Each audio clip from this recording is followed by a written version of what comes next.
The cities of Pittsburgh and Detroit have much in common. Both are hardworking cities that have experienced incredible peaks and valleys, in large part due to their cyclical nature of the two cities' dominant industries, steel and the auto industry. When the steel industry floundered in the 70s, Pittsburgh leaders got together and developed a plan to diversify the city's economy, subsequently transforming Pittsburgh into one of the nation's most livable cities. In the wake of the Great Recession, Detroit's leaders are learning from Pittsburgh's renaissance and making strides to forge a new motor city. Today's session will focus on contrasts and comparisons between the two cities by drawing on the perspectives of two key leaders, one from Detroit, one from Pittsburgh. Joe Guyaux is Senior Vice Chairman and Chief Risk Officer of the PNC Financial Services Organization. Joe oversees PNC's enterprise-wide risk management, which includes operating risk, marketing risk, and credit risk. Prior to being named to his current position, this past February, Joe was president and head of PNC's retail banking division, where he also led our consumer businesses, business banking, and brokerage businesses. Joe was born in Pittsburgh and has lived there his entire life, so he's had a front row seat to all that's gone on in Pittsburgh. He remembers what it was like when the steel industry was dominant, going to work, taking an extra shirt, so the first one that got black on the way to work, you could change into it after you got to work. Throughout his 40 years in banking, Joe's maintained a strong commitment to the Pittsburgh community, currently chairman of the board of the Civic Light Opera, life trustee of Carnegie Mellon Museums Pittsburgh.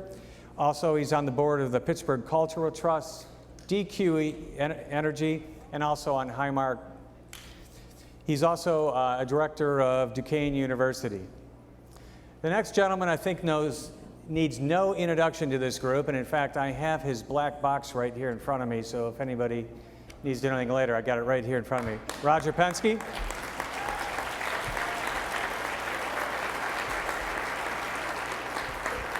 Founder and chairman of Penske Corporation, a diversified transportation services company which employs over 36,000 employees worldwide. Penske's revenues this year will exceed $16 billion in locations, 2,900 locations around the globe. Roger serves on the board of General Electric Company and the Universal Technical Institute. He's also a fellow member of Business Leaders for Michigan and also on the Downtown Detroit Partnership.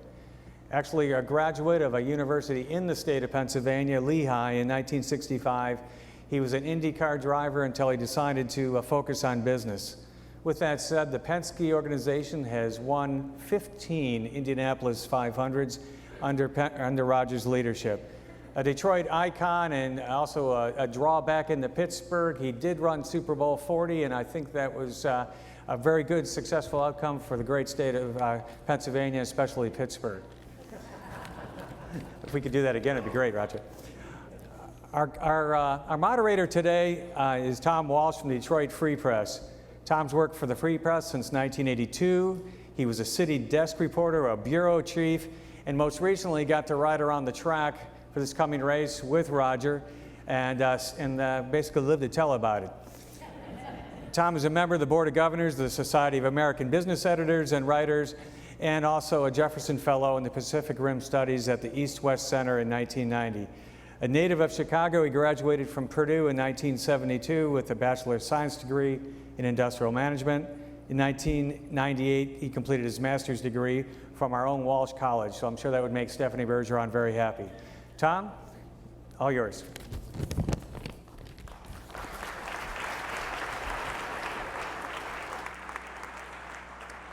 All right, welcome everybody, and just to cut right to it, we're going to start with Joe.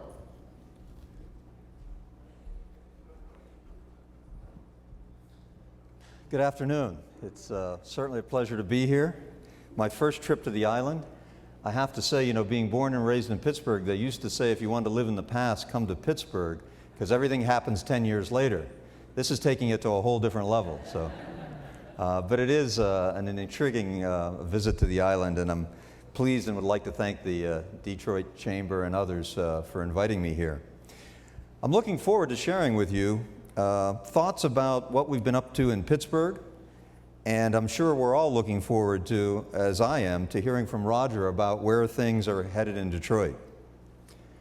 2 years ago, a group of people from the economic development community in Pittsburgh came here to talk about Pittsburgh's transformation. I understand that many of you were here for that discussion, so I'm not going to repeat a lot of what was said. But just to recap and set the stage for my remarks, let me take you back 30 years ago when Pittsburgh was a city on the brink. We'd lost more than 100,000 jobs as the steel industry collapsed, and our future looked so bleak that the media was ready to run the region's obituary. Pittsburgh was certainly in crisis, but the community, led by corporate and civic leaders, weren't willing to give up on the future. They had a vision for the region and saw opportunity in the face of adversity. And so rather than abandoning Pittsburgh, they invested. The 1980s are often thought of as Pittsburgh's second renaissance for all of the capital investment that went into building skyscrapers that reshaped our skyline and new infrastructure that made downtown more accessible. But more important, I would tell you, than the new construction were the investments and planning that went into rehabilitating our region and diversifying our regional economy. Over the coming years, we worked to reclaim brownfields, we cleaned the rivers, and we continued to improve air quality. We turned a blighted area in the central business district into one of the most vibrant cultural districts in the country. And we completely reinvented our economic portfolio, turning our industrial manufacturing capabilities into advanced manufacturing expertise and dramatically improving our position as a center of excellence in financial services, education, IT, healthcare, and life sciences. The goal was an improved and more resilient position in the global economy, a region that could bend without breaking as the markets fluctuated. And the results validate our hard work. In the last few years, as so many places have struggled, Pittsburgh has withstood the recession better than the nation and just about better than all of our benchmark cities. Regional unemployment, believe it or not, is down to within a percentage point of pre-recession levels, and companies are hiring. We've created more economic opportunity for residents. We've improved quality of life and developed new recreational opportunities for families. We've maintained our reputation for low cost of living and safe neighborhoods, things that we were always blessed with. And in the last few years, the world has begun to take notice. The most livable city rankings from publications like Forbes and The Economist have helped us land events like the 2009 G20 Summit and the 2010 UN World Environment Day celebration. National Geographic Traveler named Pittsburgh one of the best places in the world to visit in 2012. You know, growing up there, thinking about that is still sort of mind-boggling to me, and especially if I go back to the 1980s. We've even had some help from Hollywood. There's been a lot of films, over 24 films made in Pittsburgh. For those of you who have either seen or gone with your grandchildren or children to see The Avengers, part of that was filmed in Pittsburgh. And most of the Batman movies, and including the next one, will be filmed there. All that serves to give the city exposure and opens Pittsburgh to people who would otherwise not visit. At the end of the day, looking at the bottom line, it's undeniable that all the positive attention has helped to drive record or near record-setting business investment, talent recruitment, and tourism activity each year since 2007. Now, that having been said, it was pretty bad in 2007, so understand that. But you know, one thing I would share with you is an important part of our success has been increasing focus on regionalism. Unlike in years past, today, instead of the city of Pittsburgh and every other municipality for 75 miles competing and fighting over economic development opportunities, we have 10 counties going to market as the Pittsburgh region. We work together to pitch the region to employers who may be looking to relocate or develop a new operation. And we celebrate our wins together, regardless of which community ends up being the site for the new project. Let me give you a live example. In 2007, Westinghouse Nuclear considered leaving its Pittsburgh headquarters. The company looked to take thousands of high-paying engineering jobs to another part of the country because it had outgrown its Pittsburgh facility. But the region rallied to find a new location. And that location was not in the city of Pittsburgh. It was in one of the outlying counties, one of the 10 counties, about 20 miles north of Pittsburgh and about 30 miles from its old location. Now, that certainly had a negative impact on the community that it moved out of in this 10-county region. But we all knew that keeping those jobs in the region was better than losing them to some other state or location.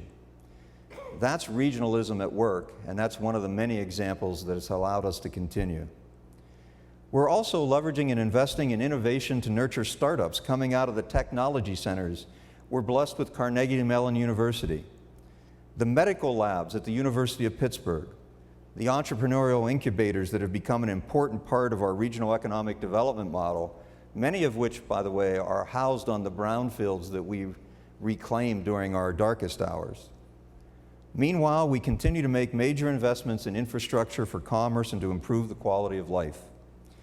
New trails along our rivers offer miles and miles of hiking and biking, making the city's riverfronts attractive to both those who live in the city and those outside the city.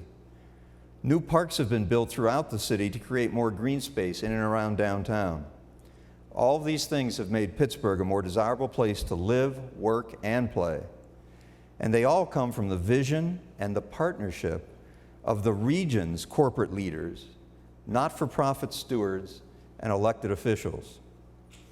Speaking of my company, PNC, we were one of the first to really embrace green building.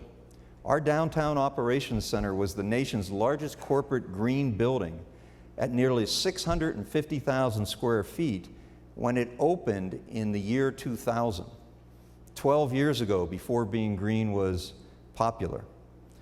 But today, in the once smoky city, green building has become not only the standard operating procedure, but has actually turned into a competitive advantage for the region as a whole. And in the last few years, regional leaders have recognized our capacity to leverage our natural resources, think about coal and gas, along with our existing distribution channels and concentrated intellectual capital, to begin a unified effort to capitalize on economic opportunities in the energy field. We think Pittsburgh has a chance to become an international center of activity and innovation for the development of sustainable energy solutions. That's become a major theme in our regional promotion efforts, and it's resonating with companies like Chevron that recently announced making significant investments in Pittsburgh. On top of all this, the corporate community continues to invest heavily in Pittsburgh's future. The Pittsburgh Downtown Partnership reports $5 billion in private and public projects completed or in the pipeline since 2006, in many ways rivaling what we saw in Renaissance 1 and 2 periods. These include the Consol Energy Center, the first LEED-certified National Hockey League arena and home to the Penguins. The Penguins' move to the new arena in 2010 initiated yet another major redevelopment on the site where they were previously located.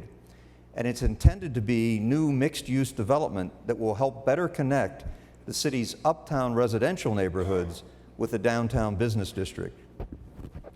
Once again, for our part, PNC built a new 23-story LEED-certified office building and hotel with an adjacent park to our headquarters. That opened in 2009. And it's interesting, we had no intentions of building that building. We were actually buying up blighted properties around our building for what we thought was going to be the city's plan to develop. As politics and funding happened, it dragged on and on and on, and we finally said, well, we'll develop it ourselves. And so if you think about the site, we only occupy maybe 5 or 6 stories. A major law firm uses the other office space. We brought the Fairmont Hotel in, and we made 12 or 14 condos and sold that as an example of, I think how companies can help when obstacles are in the way of development. Our development of the PNC Plaza area downtown then helped fuel other redevelopment areas that were more, I would say, less expensive, not more expensive. At the same time, more people are moving downtown, and I would say that's still one of our challenges. It's a good destination point, but we need more people living downtown. And while the number has jumped 20% in the last decade, and since 2009, 219 new apartment units and 350 are under construction, we still have work to do there. More people are visiting Pittsburgh, too. It used to just be for the Steelers or the Super Bowl or the Penguins and the Stanley Cup, but now we actually attract business leaders, tourists, and even convention planners that once would not have thought twice about Pittsburgh. In recent years, we are looking at events like the One Young World Conference and the International Science and Engineering Fair, which was held in Pittsburgh last month. These events didn't stand a chance 5 or 6 years ago, but our reputation really caught up to our reality, and that's one message I would leave for you. Pittsburgh's been a great city for longer than people recognized. It takes a while. It takes a lot of believers and a lot of word of mouth. But now people all the time are exposed to the city, and it's enjoying a rebirth. Just so you don't think everything was sort of rosy, easy, had lots of things going for us, there weren't any problems, I would say all this has happened despite slow movement on a number of public policy fronts that continue to affect our competitiveness. Despite our regional approach to the global marketplace, local government fragmentation creates bureaucracy that can inhibit economic development. We have nearly 550 separate municipalities in this 10-county area that I'm talking about, 155 school districts, 1,100 distinct governing entities, from community councils to zoning boards to water authorities. Cutting through the red tape can seem like an impossibility to companies thinking about opening a new operation. At the same time, the regulatory and business tax climate are not particularly friendly to job creation. Pennsylvania corporate net tax is, I think, second highest in the nation. Public transit is woefully underfunded and is in seemingly a perpetual state of crisis. We must save it every year for another 11 months or something like that. Air service, we've been really hurt. You know, US Air used to have Pittsburgh as a hub. That's gone. We have a wonderful airport with no planes. There are a few planes, but you know what I'm saying. It is not really an asset at this point in time for businesses relocating. And for the better part of the last decade, even as the region has achieved so much prominence on the world stage and rightfully earned a new image as a great place to live, work, run a business, or raise a family, the city of Pittsburgh has had financial challenges and has been under the watch of 2 fiscal oversight committees for the past 4 or 5 years. Still, business leaders, seeing the glass as half full rather than half empty, have continued to work hard to help the region rise above all that. We've partnered with the public sector and the nonprofit community to run with what's worked instead of stopping all progress to complain about the headwinds that we and many other regions are facing. As I look at Detroit, it's a city with some real challenges too. It maybe looks more like Pittsburgh before our transformation than Pittsburgh today.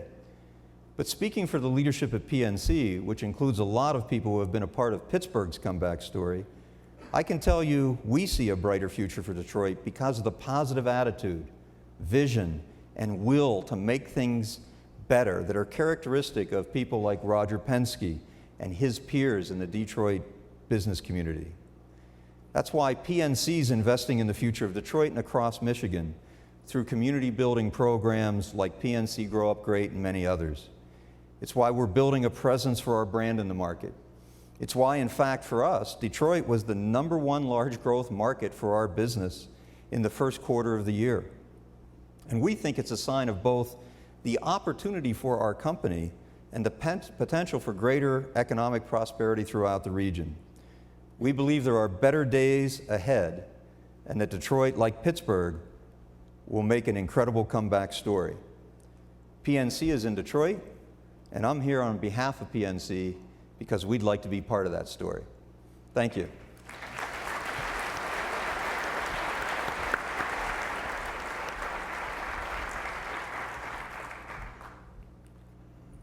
Well, good afternoon. It's certainly a pleasure for me to be here today. I want to thank the Detroit Chamber to give me this opportunity to talk about Detroit. Obviously, interesting times in Pittsburgh, but I think I want to talk about Detroit and think about momentum. And I think as I look at Detroit today, I believe it's important that we capitalize on the momentum. There are many positives that we point out. Think about the automobile industry today, the revitalization, General Motors, Chrysler, Ford. They're investing in Michigan, and they're investing in our city. And this is obviously driving our economy. We've even seen EV battery development in the last several months. But it's just not about the auto industry. We see the New Economy Initiative supporting entrepreneurs and the transition of Metro Detroit into an innovation-based economy. New industries are springing up, such as information technology, defense, entertainment, high-tech, and transportation logistics through our new Port Authority terminal on the Detroit River. Google has offices in Birmingham and Ann Arbor, and guess what? Twitter plans to open an office in downtown Detroit along Dan Gilbert's Tech Corridor. We have GE's $100 million investment into a technology center on the former Visteon campus is expected to add 1,800 jobs to the community. And then there's Vanguard's $1 billion investment into DMC's 7 hospitals and 4 specialty centers. This is bringing construction jobs and permanent jobs to our city. We also have many great renovations taking place throughout the city. Let's take a look at Grand Circus Park. These were the buildings that we boarded up and painted in 2006 for the Super Bowl. And guess what now? They're being remodeled and will have 300 hotel rooms, a 4-star restaurant, and a boutique hotel. We've seen the development of hotels in the city that's never been there before. The casinos, the planned renovation of the old Pontchartrain Hotel into a Crowne Plaza, and the Westin Book Cadillac obviously are attracting visitors and business leaders from the city.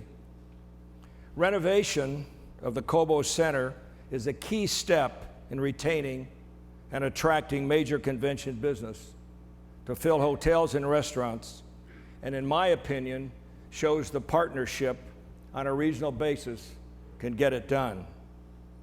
We have world-class sports venues, theaters, and annual events, which bring many people to our city. But we need more to ensure that the visitors that come to our city are safe and secure. That's why the Downtown Detroit Partnership's Project Lighthouse initiative is geared to keeping residents, employees, and everyone who visits Detroit safe. I also can't forget Cindy Paskey's 211 on the Go initiative with DDP and the United Way to help homeless find employment. And Clean Downtown initiative we started 6 years ago with the Super Bowl, which includes cleaning 200 city blocks every day, removing litter and graffiti, and providing support to all the downtown events. You can see this represents momentum and I think provides tangible benefits to our city. But we must keep the pedal down, in my parlance, to go forward. We must remember there are no silver bullets or quick fixes to the problems in our city. These commitments took time and effort. It took Pittsburgh 30 years, Joe. We can't wait that long in Detroit, can we? We must focus on regionalization and a common set of objectives which recognize the importance of an active, viable downtown as the cornerstone for economic growth and progress. We must all get on the same page. We spent far too much energy over the last decade arguing who's in charge instead of focusing on solutions to some of the most common problems that plague our city. We should consider privatizing our city's power and light department to accelerate the efforts of Project Lighthouse and work to take cost out while improving service levels at the same time. Transportation should be addressed also. The regional transit system is a great step in the right direction. However, we need the M1 rail too. M1 rail will be a catalyst for a program called the Transit-Oriented Development Initiative, which is anticipated to create more than 10,000 housing units, public space investments, retail, restaurants, and bring tax dollars to the city all along the rail line. Our team visited Portland, Minneapolis, and Denver and saw it work. Through the hard work of the governor, the mayor, and the city council, many private investors, and the great foundation base we have in Detroit, last month we delivered a comprehensive package to the Transportation Secretary LaHood on M1 rail. Hopefully, we'll be standing here 3 years from now and talking about we've just taken the train from New Center to the Detroit River. As we move forward, we must create an environment where people can live, work, and play in downtown Detroit. We've improved the livability of our city through the Detroit Riverwalk, 3.5 miles, the Campus Marshes development, Lafayette Green, many new restaurants, and also the initiatives creating density in Detroit. Corktown, Midtown, and the New Center area are growing communities with leaders focused on attracting, retaining young professionals.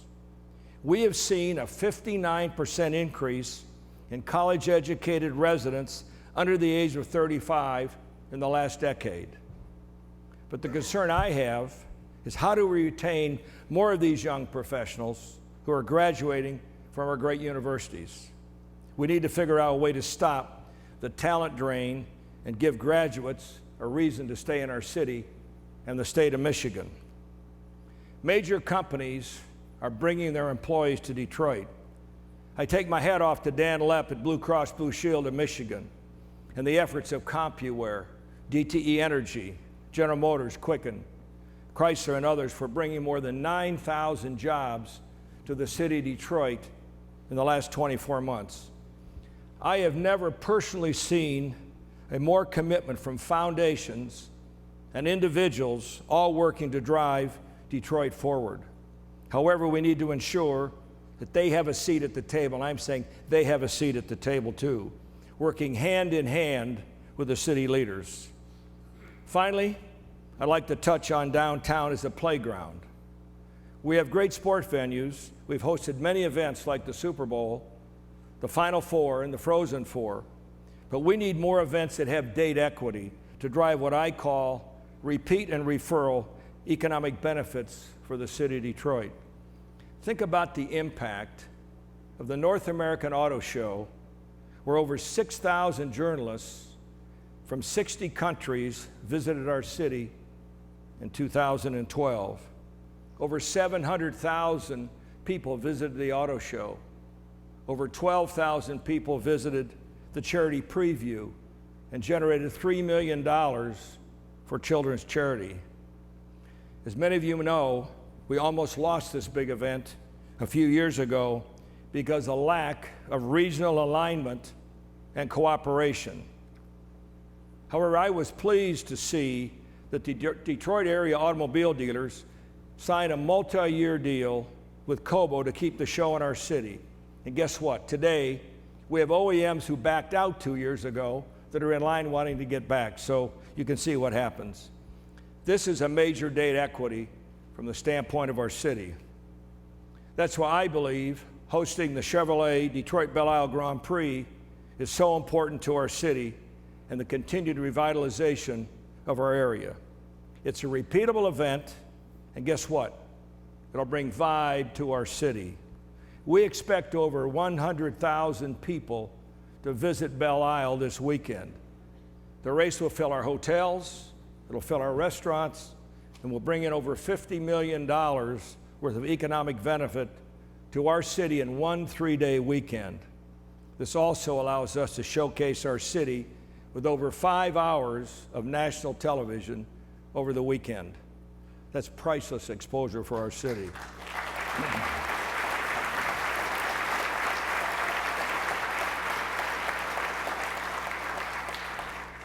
And guess what? It gets the community involved also.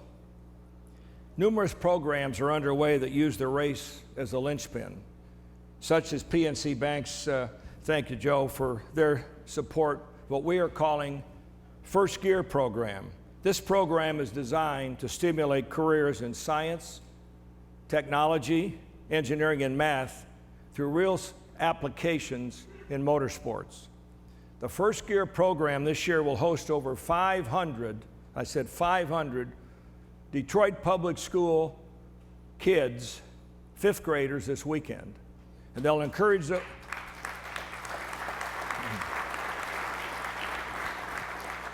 and hopefully this will encourage these young people to study these subjects and make our school system better as we go forward.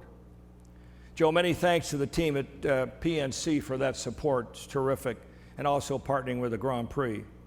I guess you can see I'm passionate about our city. In fact, we have a sign at the track that says, "I love Detroit." I hope you do. Momentum is there.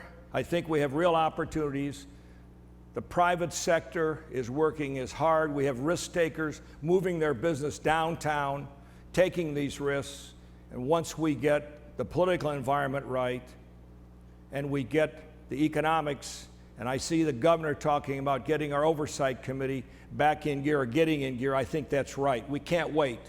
Because guess what? The next step is an emergency manager or it's bankruptcy. So take your choice. I know that we have got a great city. We've learned a lot, I'm sure, from our visit to Pittsburgh, and I look forward to the questions. Thanks for the opportunity.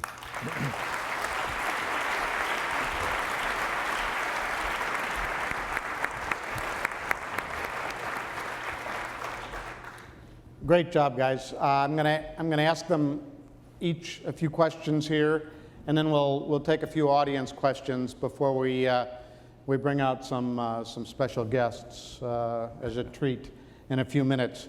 I was telling the guys backstage that before we came out here, I was writing something else at my laptop in the press room, and I was flipping through headlines from around the world, and on CNN.com I saw a headline that said, 8 more reasons to worry about Detroit. And I thought, ooh. And it started with, well, the auto industry may be recovering, but there's still a lot of reasons for Detroit to be worried. And it went through 8 things that I don't need to go into now, but I thought, and this for Joe, I thought as Pittsburgh was trying to reinvent itself, redefine itself after the decline of the steel industry, you must have had a lot of naysayers, a lot of people ridiculing the notion that Pittsburgh could reinvent itself as something different. Was that true? And if so, how did you kind of work through that to change the narrative? No, it was definitely true. And I mean, you could see it every day. I mean, I was 3rd generation. My kids couldn't wait to go somewhere else and find a job. And you'd hear all those things about what was wrong with the city and what was going to happen to the city. But as I said in my remarks, there is something about adversity that brings people together. And it took, I think, leadership from both the public and the private sector. I point back to something that was formed by David Lawrence years ago. We call it the Allegheny Conference. I think some of you have visited with them or they've visited here. That really brought the companies and the people that were committed to making Pittsburgh better together, where they could openly discuss what are the problems, what are we going to do about this, what advantages do we have. By the way, there was plenty of things wrong. We didn't need help figuring out what was wrong with Pittsburgh.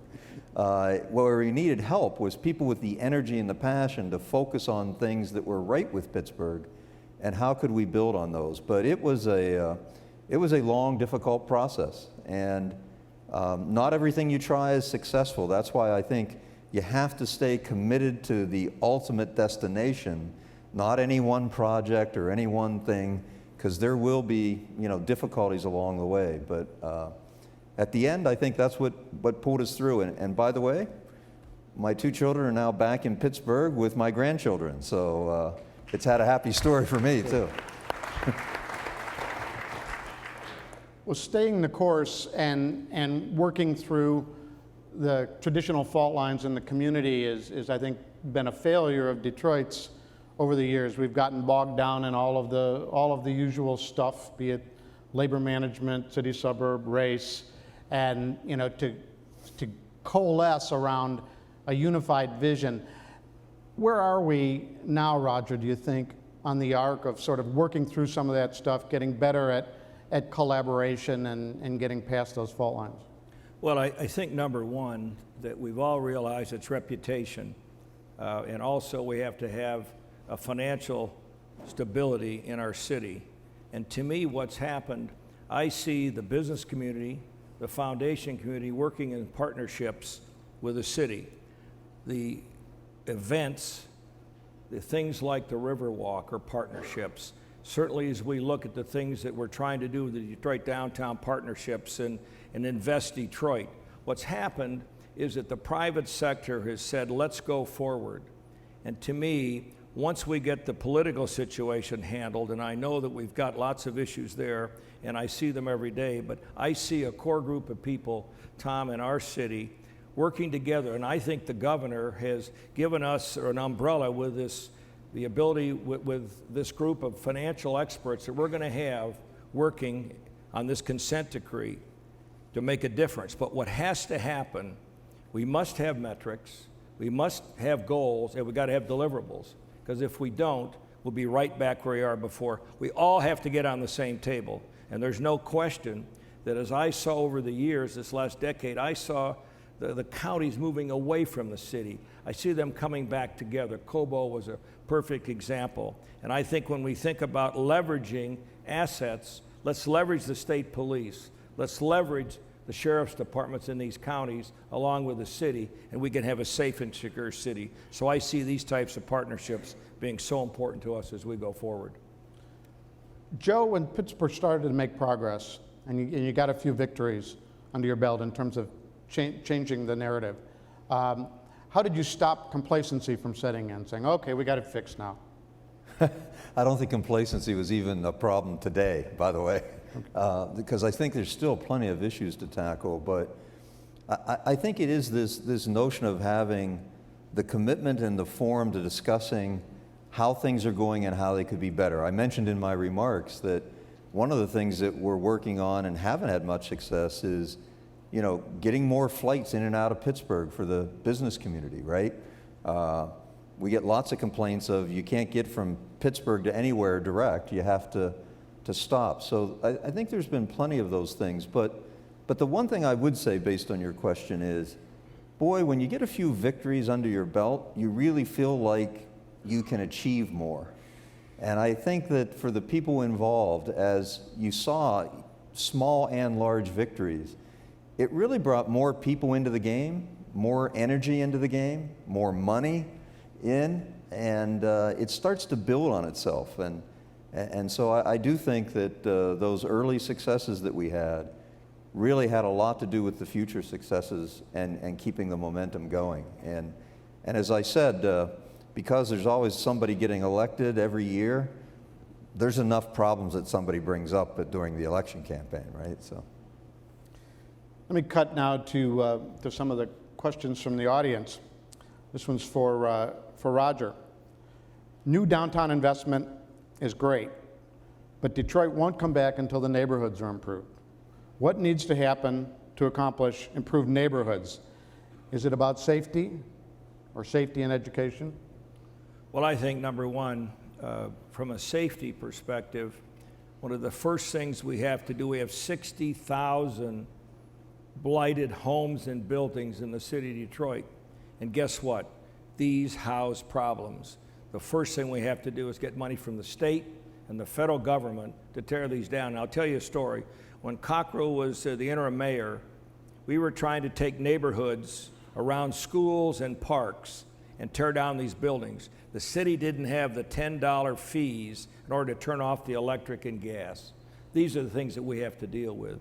So from my perspective, as we build Woodward, and we have these 13 stops on M1 rail, that's going to create momentum. We'll be able to build houses around these stations. And I think cleaning up the neighborhoods, having them safe, we've got some beautiful homes in Detroit, some great areas. There's no question about it. We will be able to bring more people in. And I think about what's going on today. Dave Egner's 15,000 young people by 15. We want people to move into the city. And guess what? Today, we're building more lofts and condos for people to live in because we're short. So there is interest. And I think that's going to spread out in these neighborhoods. But we've got to have a safe city. And I think the lighting, I said it earlier today, we should privatize that, let professionals take it over, and let's move on.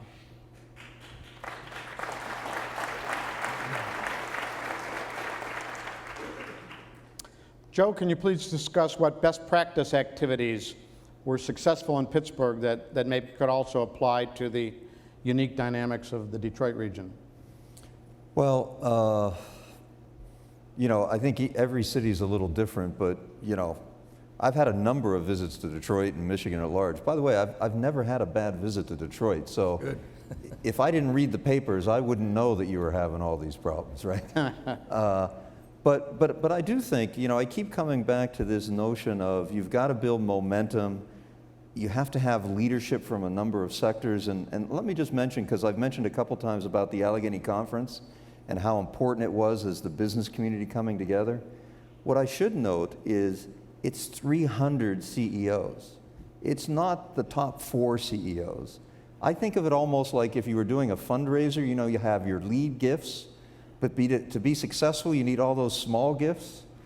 So I think finding a way to include all of the business community, to give them an avenue to have their voice heard, to having them contribute in some small fashion, and to understand where they can be helpful in leveraging the region's assets. I mean, look, when I think about the Detroit airport, I mean, you're a hub for a major airline. Oh, yes. We would love to have that Detroit airport in Pittsburgh. We don't have that. You have assets that I think, as Roger has said, and he's pointed some of them out, that just need to be leveraged, and people need to get excited about them and keep drawing more and more people into being committed to making the city and the region great and what it could be.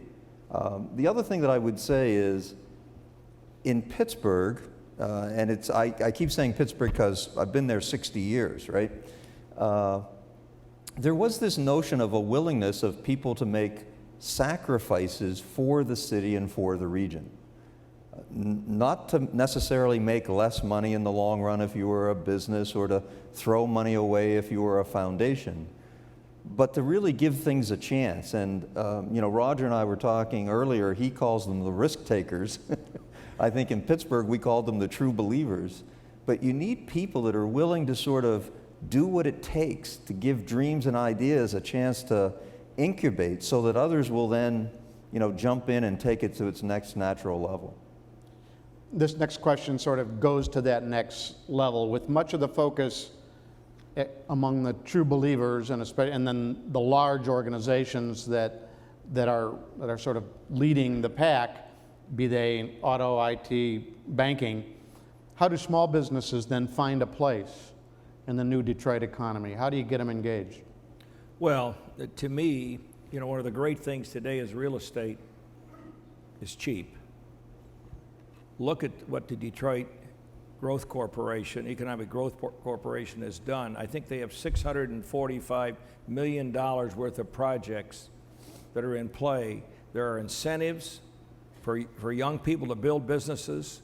And what about people living in Detroit today? Live in Detroit is something that both up in the new center area with Henry Ford hospitals and the people in that area and Midtown are providing incentives for people and young people to put their businesses in Detroit. It will help them cover some of the costs of housing. To me, Joe, this is one of the amazing programs that has come about, and I think that creates people wanting to live and work in the city. And I think with a transportation program where people can work outside the city and live in Detroit and vice versa is important. But to me, I think it's effort. The banks certainly have been very upfront on supporting young entrepreneurs. We've seen the Detroit Investment Fund.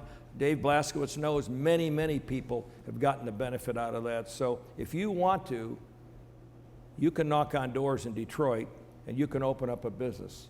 I know I can show you some real estate very quickly if we go back tomorrow that's available at a very reasonable price. One of the flip sides of that inexpensive real estate is that governments are really strapped for money. Their tax bases, especially in the major cities, Detroit being the classic example, have just been totally depleted, and so it restricts the government's availability or ability to deal with service problems, be they lighting, feet on the street for police, or anything else. How can the business community, and either of you or both of you can kind of tackle this, how can the business community step up to carry out some of the things, some of the public services that were formerly handled by the public sector? I know Clean Downtown that Rogers spearheaded is one great example, but are there others that we haven't tackled yet, or others that you've done in Pittsburgh, Joe? Yeah, I mean, a few examples that I would give would be, when you identify the problem and, let's say the local government entities would like to address it but don't have the funds. We've had success in bringing the business community together, and I'll just give you one small example. Lighting in certain areas was a problem, right? We have utility companies in town. They were giving money to certain charities and other events. The business community came together and said, why don't you donate lighting for the city? And we'll help these other charities out in the meantime, but we can't do lighting, right? I mentioned the example of PNC, the company I work for, accumulated a bunch of properties, our own capital, because the city didn't have the money to buy the properties, but the city had a plan, right? We thought we were acquiring the properties that we were then going to donate to the city for development. They couldn't come up with the money. So we said, you know what, we'll develop it, right? And so I think it's really sort of working with that, the politicians, the public sector, the private sector together, and understanding what can they do versus what would they like to have happen, and then getting people to think about, well, look, there's not much we can do about police, but we can do something about safety around our buildings, around the green spaces that we've put in, and that's less that the Pittsburgh police have to do. So I think just looking for things like that, there's no silver bullet, but there's a lot that can be accomplished even though your local governments are money strapped. If you get the right people talking about what's really needed, and, education in the Pittsburgh public schools. We came up with a company, UPMC, a big healthcare company in Pittsburgh. They started a promise program, which was scholarships for kids in public schools, to try to get them to stay in school and go through school, and if they did, they got a scholarship. And then all the businesses, large and small, contributed something to that. So I don't know if that gives you some idea of the things that I think are available. Roger, you want to take a whack? Well, I think I mentioned many of them. Obviously, Project Lighthouse is where many of the companies within the city are taking their security and integrating it, with the city of Detroit, which I think is a great program. On top of that, some privatization I think would make it go further. But let's think of one thing. Andy Dillon mentioned it to me 4 or 5 weeks ago. What about having a virtual city? What about taking all, as I call it, my back office, my insurance, my legal, the areas that we have human resources, which are always the same in every single city, payroll. It costs 60 cents for every single check that they write in the city of Detroit. Think if the state came in and had this virtual city that we could plug into and take some of these costs out. These are the things that I think are the next step. And we need to break the traditional mold and do things like this today with the technology that's available to us, sitting anywhere in the world. Which brings me to sort of one last question that both of you can chime in on. Both of our cities had a history, a recent industrial history of big giant companies and large labor unions sort of taking care of the people, labor cradle to grave, and obviously those days are over. And for entrepreneurship and everything to flourish, innovation's a key. What do you see in Detroit that's encouraging to you about the innovation splurges or pockets that we're seeing, Roger, and Joe, you can chime in too. Well, I think, you know, the technology is available to us. You know, we've got many IT people. We're looking for IT specialists. It's one of the reasons that GE went to the campus of the Vistion to get these young people that are in Detroit. And I think it's wide open. You had some of Josh Linker was here yesterday, talked about many of those things. I think it's wide open. I think we have a community that wants to help young people. You talk about 15 and 15. You talk about how many people are moving into the city. To think about today, Tom, we don't have the inventory at the moment. The demand is higher than the inventory. So to me, I think there's a great opportunity for young people, and it's going to be up to them. I mean, you've got areas in EV batteries. You've got some of the direct injected engine technology that's coming in that people are working on. The startups, obviously the internet, we've seen from the film industry. There's lots of things going on. And certainly, think about Wayne State making an investment in technology from the standpoint of biomedicine. This is going to give a lot of people to think about what they can do. And we need breakthroughs. And this is going to be a platform to make that happen. Great. Yeah, you know, very, very similar.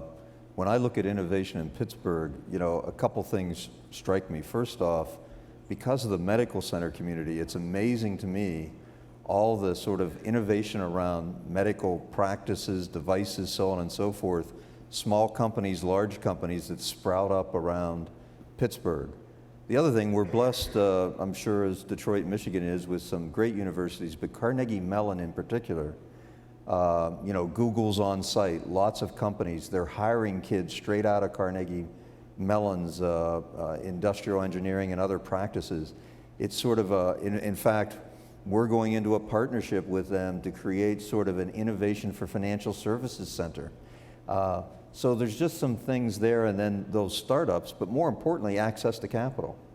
And we're blessed with some venture funds and others in town, and you know, being able to access capital to drive innovation, it starts to feed on itself. And we actually think a large part of our future, if we're to continue our winning streak here, is actually going to be that these startups actually take root and become and replace some of the companies that will eventually shrink or go by the wayside as time goes on. Great stuff. Let's thank Roger and Joe.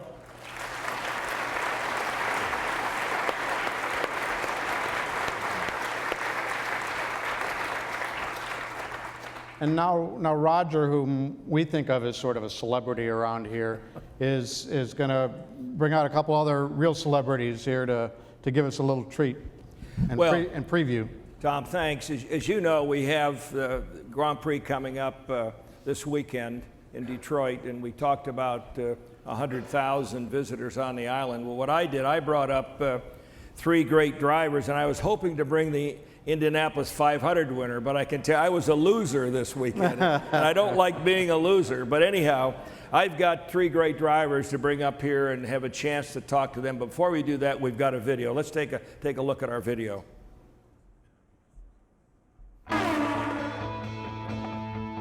And the moment that everyone in Detroit has been waiting for is at hand. It is the Detroit Indy Grand Prix.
Ladies and gentlemen, please welcome Team Penske IZOD IndyCar Series driver Ryan Briscoe and Team Penske IZOD Indy Series driver Helio Castroneves and Team Penske IZOD Indy Series driver Will Power.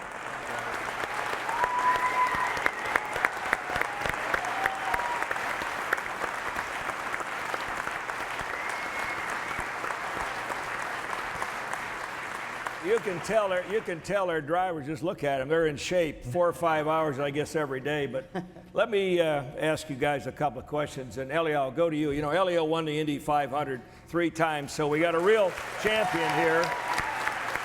And guess what? His first win was at the Detroit Grand Prix many years ago, and he climbed the fence. So ever since then, they've called him the Spider-Man when he wins a race. So, Elio, I know that the Detroit Grand Prix is special. Do you talk a little bit about driving at Indy this past weekend and what it's going to take to drive at Belle Isle?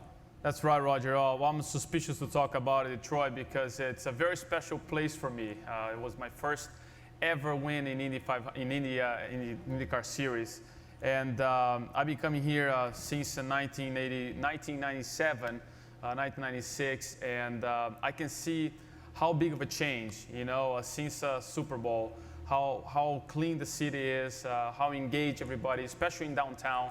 I mean, downtown areas, it's amazing. We stay at the, Motor City Casino. It's been incredible. So everything right now, it's being engaged. Everybody's exciting. And when you're talking about to have the race in Belle Isle, it's, I mean, you can ask every driver. It's everybody's excited to be back. So it's, for us, it's great. And plus, you want to do well when your boss leave in the area. No, you want to make sure you're right there. So it's a big pressure, but in the end of the day, it's part of our job. But for me, driving for Team Penske, it's an honor. I heard Roger saying we didn't bring the trophy from Indianapolis 500, but he won 15 times, so he will never be a loser in that place.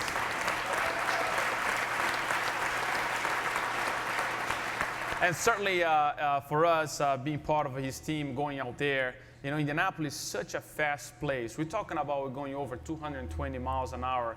And when you go into 4 corners, they look the same, but they are not the same. They are very different. And you got to be very smooth. You got to be so smooth so that you don't scrub speed into the corners. Now, when you're talking about Detroit, you have it's the street course. It's the island over there, and you do have some challenge, some bumpy areas, turning right, turning left. You got to be aggressive with your car so you can cut a little bit of the corner so you make the speed. So it's very different. One, like Indianapolis, is more mental.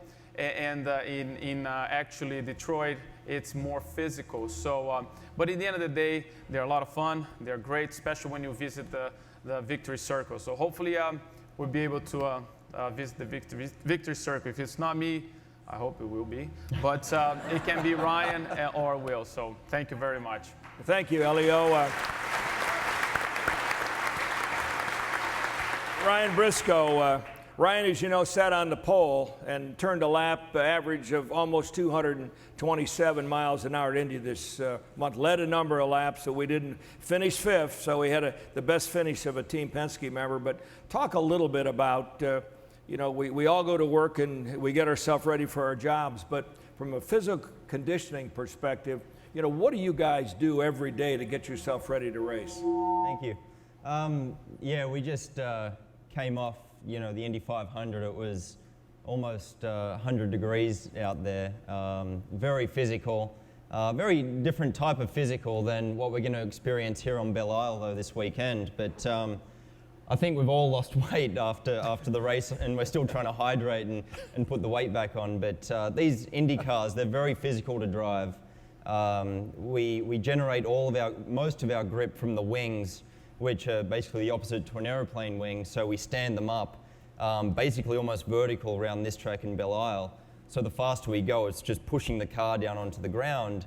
And we don't have power steering, so we feel all that weight of the car through the steering wheel. In Detroit, at the end of the straights, we'll be creating up around 5,000 pounds of downforce through the steering and through the tires. So that's how we corner so fast.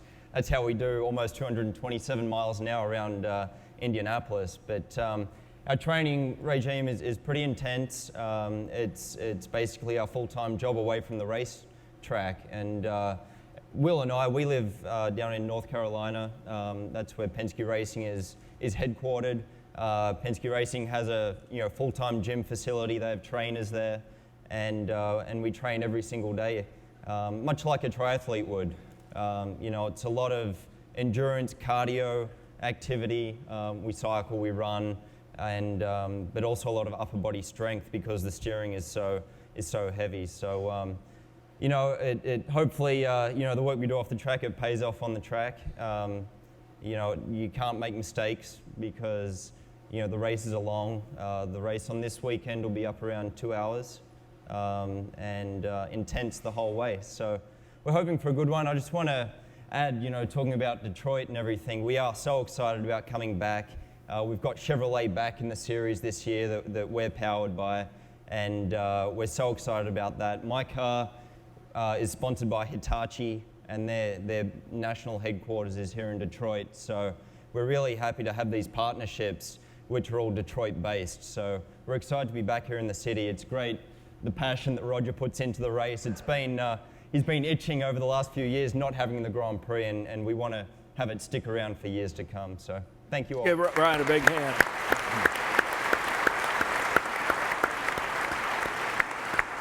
Will Power on my far right won the first 4 races in the series and was leading it, so we thought we had all this momentum going into Indy. And I guess I said to someone we must have been reading too much of press, and that got in our way. But we'll talk a little bit about the new car and some of the tools you have inside that car when you're driving it.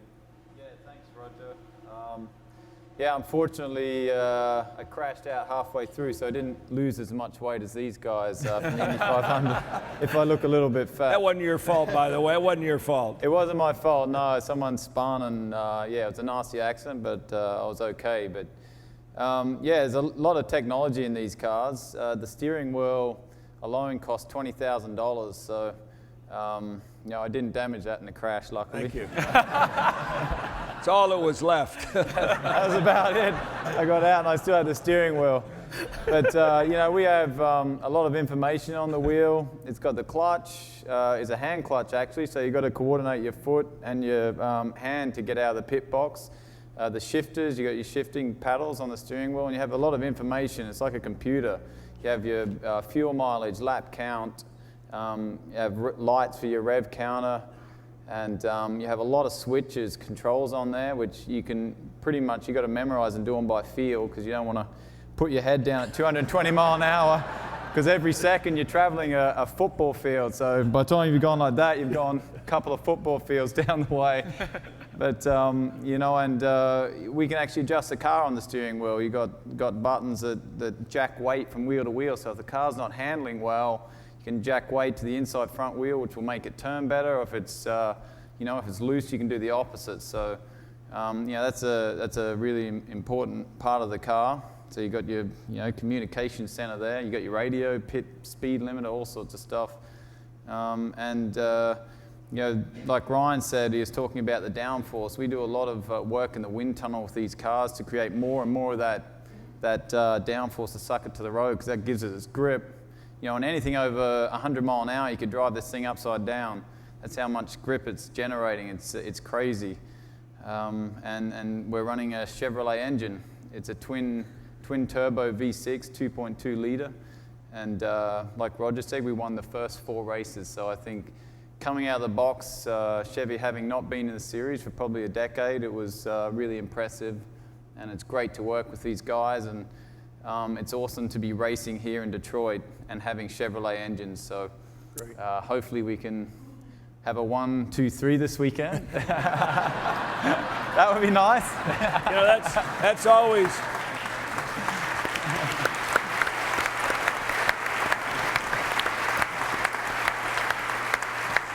That's always a problem when you got 3 great guys like this. 1, 2, 3. Who's gonna? They always kid each other. But the great thing is the transparency, because after every practice session, They have an engineer, and they sit face to face, the three of them and the engineers, and they talk about exactly what the car did, during that practice session. And with technology today, we talked about that.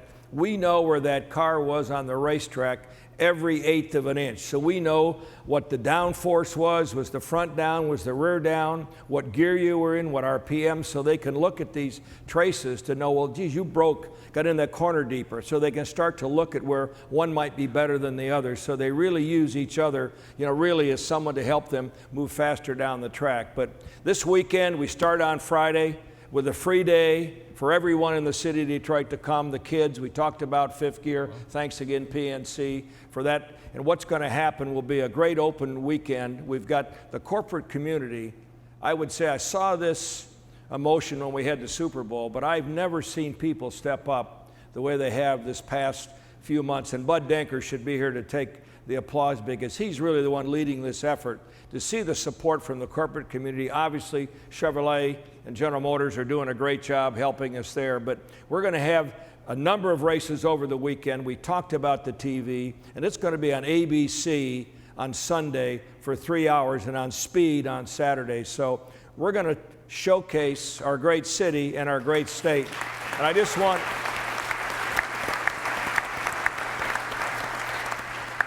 just want to thank everybody here who represents or is part of that support. I want to thank you myself, but again, the Chamber and the things that they're doing, the Downtown Detroit Partnership, and all the other organizations within the state, the governor, I think he's given us a great umbrella, Sandy, for what's going to happen down in the city. Let's get this financial group together. Let's make decisions. Let's set some goals. And I tell you, we have the momentum I think that Pittsburgh has, and we're committed.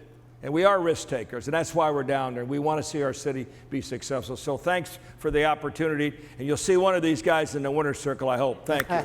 Thank you, Tom. Good job.